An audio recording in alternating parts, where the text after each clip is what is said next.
تنخواہ لینے والا افسر 8,000 مہینہ کمانے والے مزدور سے رشوت مانگ رہا ہو، وہاں اللہ کا عذاب نہ آئے تو اور کیا آئے؟ جہاں رشوت کو اپنی روزی سمجھی جا رہی ہو، سود کو اپنا کاروبار سمجھا جا رہا ہو، مجھے بتاؤ تو صحیح وہاں اللہ کا عذاب نہ آئے تو اور کیا آئے؟ جہاں عورتیں مردوں کا روپ استعمال کر رہی ہوں اور مرد عورتوں کی خصلتیں اختیار کر جائیں، وہاں اللہ کا عذاب نہ آئے تو اور کیا آئے؟ جہاں زنا عام ہو جائے اور پانی کی جگہ لوگ شرابیں استعمال کر رہے ہوں، وہاں اللہ کا عذاب نہ آئے تو اور کیا آئے؟ اے بندے، عذاب جب بھی آتا ہے نافرمان لوگوں کے شہروں کو اجاڑنے کے لیے آتا ہے، عذاب جب بھی آتا ہے نافرمان لوگوں کی بستیوں کو، نافرمان لوگوں کے گھروں کو اجاڑنے کے لیے آتا ہے۔ جہاں نوجوان قرآن کریم کو الماری میں بند کر کے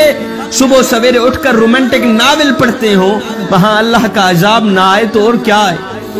جہاں مظلوموں کے ساتھ ظلم کیے جا رہے ہوں، مظلوموں کے ساتھ ستم کیے جا رہے ہوں اور ظالموں کو شاباش دی جا رہی ہو، وہاں اللہ کا عذاب نہ آئے تو اور کیا آئے؟ شبیر قمر بخاری کے بیانات سننے کے لیے ہمارا آفیشیل پیج لائک کریں اور ثواب کی نیت سے ویڈیو کو شیئر ضرور کریں۔